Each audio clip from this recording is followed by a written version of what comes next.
The story opens with an unsettling image. A man is wandering through a strange, mist-covered place. His eyes are restless, scanning every corner as though he's desperate to find something. Then, through the haze, a horrific creature emerges, its body twisted, its face unnatural, its presence radiating pure dread. Before he can react, the monster lunges forward, but just as it's about to reach him, he jolts awake. It was a dream, a nightmare. The man's name is Guan. He sits on a lonely hillside, the sun beating down on him, but his mind is far from calm. He picks up a handful of stones, his sharp eyes catching sight of a truck in the distance, rolling down the road. Without hesitation, Guan throws. Each stone strikes with pinpoint accuracy. He's a sharpshooter. The driver panics, swerving. The truck jerks violently before screeching to a halt. The driver jumps out. Guan storms down the hill toward him, his voice trembling but fierce. "Where is my daughter? You took her. Where is she?" The driver, and another man from the truck, look at him in confusion before attacking. They leave Guan injured on the roadside. Despite the pain, Guan staggers to the truck, pulls open the rear door, and finds terrified children inside. He scans every face, searching for his little girl. She's not there. His shoulders slump, his eyes well up. Police sirens wail in the distance. Officers rush in, see Guan standing near the truck full of abducted kids, and immediately assume the worst. Guns raised, orders barked, cuffs locked. Guan tries to explain, but it's no use. Inside the police van, Guan's mind drifts back to the life he lost. Once, he had a happy family. His daughter was 5 years old, bright-eyed, full of laughter. Then she was gone. 6 years have passed since. No sign, no clue. Every night, Guan dreams she's trapped in an ancient, crumbling city calling for him. Every morning, he wakes empty. The police van stops at a fuel station. Guan sits quietly when a sleek black car glides up beside them. The tinted window rolls down, revealing a young woman with piercing eyes. "Get in. Now." Confused, Guan hesitates, but something in her tone tells him this is his only chance. He slips out of the van unnoticed and into the back seat. Her name is Ling, and she knows more than she should. "I know who you are, Guan. I know about your daughter. I know about your nightmare." Guan stiffens. "What do you want?" "I can help you find her," Ling replies. "But you'll have to do something for me in return." Ling drives him to a hidden location where a boy appears on a massive screen, speaking live to an unseen audience. He's reading from a novel, his voice drawing them into another world. In this story, a warrior is on the run, hunted by a group determined to kill him. In the chaos, the warrior's sister appears, fierce and unyielding, cutting down attackers to protect him. But another enemy joins the fray, a seasoned warrior who fatally wounds her. The brother watches helplessly as her life slips away. Fueled by rage, the young warrior strikes down the older fighter. His name is Kongwen. Then something strange happens. The fallen warrior's armor stirs as though alive. It crawls onto Kongwen's body, clamping into place, and forms an unblinking eye on his chest. The eye speaks. "If you want to kill the monster, come with me." The moment is interrupted because in the real world, the boy reading the story collapses mid-sentence. The live broadcast cuts off. Ling turns to Guan. "Kongwen will kill the monster at the end of this story. But there's a problem. Somehow, the events of this story are affecting reality. The fictional world and the real world are starting to merge." She explains that this boy goes live every day, telling his story piece by piece. In 3 days, he's scheduled to narrate the monster's death. But every time that part approaches, her boss, the head, falls gravely ill or loses consciousness. "If he dies, you'll never find your daughter. I need you to stop the boy before he finishes the story. In return, I'll help you. We found 5 missing girls. One of them is yours. DNA will tell us which one." Ling gives him the boy's location. "Go to the city. End him before the 3 days are up." Guan sets off. When he meets the boy, who turns out to be the novelist himself, Guan pretends to be an admirer. The novelist is flattered and invites him to talk. One day, Guan accidentally leaves behind his diary, a private record of his dreams. When the novelist finds it, he's intrigued and decides to weave Guan's nightmare into his own novel. The story resumes. Kongwen arrives in a great kingdom ruled by a monstrous king. The armor's eye tells him the truth. There was once another ruler here, betrayed and killed by his own military officer through dark sorcery. That officer took the throne and became the monster king. Now, the monster plans to invade another kingdom. Kongwen watches as they attack without mercy, burning homes and slaughtering innocents. The The survivors hide indoors under curfew. Back in reality, Guan rests in his hotel room when Ling bursts in, fury in her eyes.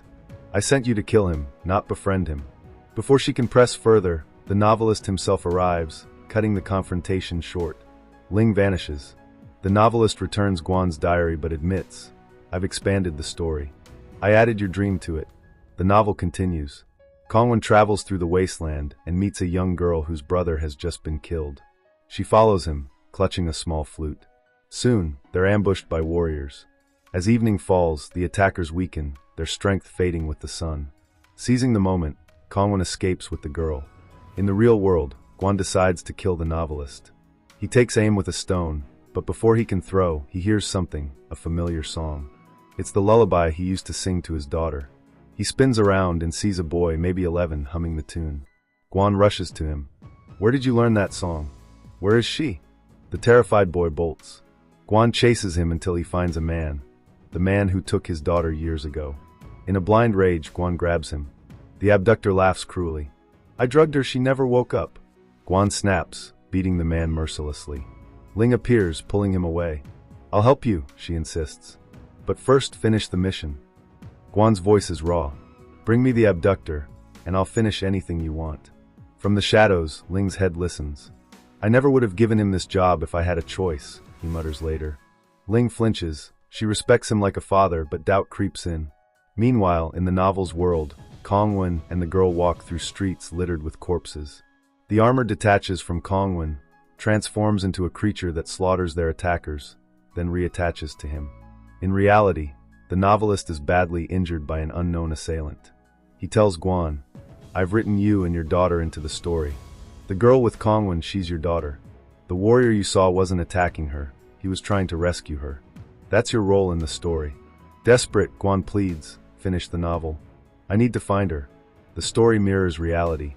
When they return to the novelist's home, Guan notices a photo of Ling's head. The novelist explains, he was my father's friend. But my father died strangely. Ling overhears and realizes her head lied. He killed the novelist's father and now plans to kill the son too. Ling calls her head. I trusted you, but you'll kill me too, won't you? Before she can act, she's captured by his men. As the storm outside intensifies, the group realizes they have limited time before the power completely fails. The commander orders everyone to secure vital equipment and prepare for evacuation.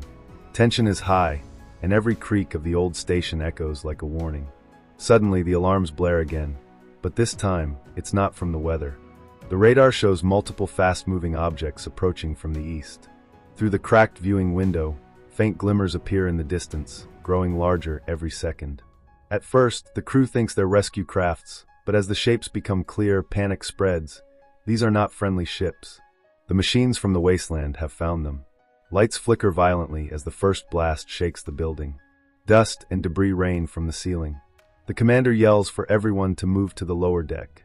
They rush down the narrow corridor as metal screeches above. A massive claw tears through the upper wall, pulling chunks of steel away like paper. The noise is deafening. The engineer tries to seal the hatch, but the mechanism jams. The protagonist grabs a crowbar, forcing the hatch shut just in time as sparks fly across the room. The survivors huddle in the dark lower chamber, breaths heavy, waiting for the noise to fade. But it doesn't. Instead, the vibrations get stronger. A sudden explosion throws them to the floor, and the chamber's side wall collapses inward. One of the machines crawls through the breach, glowing eyes scanning the room.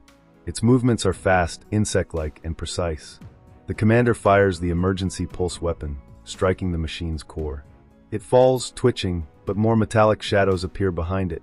The group makes a split-second decision to escape through the maintenance tunnel. The tunnel is narrow and flooded with freezing water. Their footsteps echo as they wade deeper, every drop of water stinging like ice. Behind them, mechanical clanking grows louder. In the distance, they see the faint blue light of the exit grate. The protagonist reaches it first, pushing it open to reveal the blinding snow outside. They emerge into the storm, gasping for air. But their relief is short-lived. The machines burst from the tunnel behind them. Chaos erupts. Snow sprays into the air as weapons fire in every direction. The protagonist spots the abandoned transport vehicle half buried in snow. Sprinting toward it, they wave for the others to follow. The commander throws a pack of explosives into the tunnel entrance before diving in. With a deafening boom, the tunnel collapses, burying the machines. The vehicle roars to life, but its navigation systems are offline. They drive blindly into the white void, guided only by instinct and the hope that somewhere ahead there is safety. Hours pass, and the storm begins to fade. On the horizon, faint lights appear, a settlement, or perhaps just another trap. The protagonist looks back at the exhausted faces in the vehicle, then toward the distant lights. They have no choice but to keep moving forward, deeper into the unknown, where both danger and salvation might be waiting.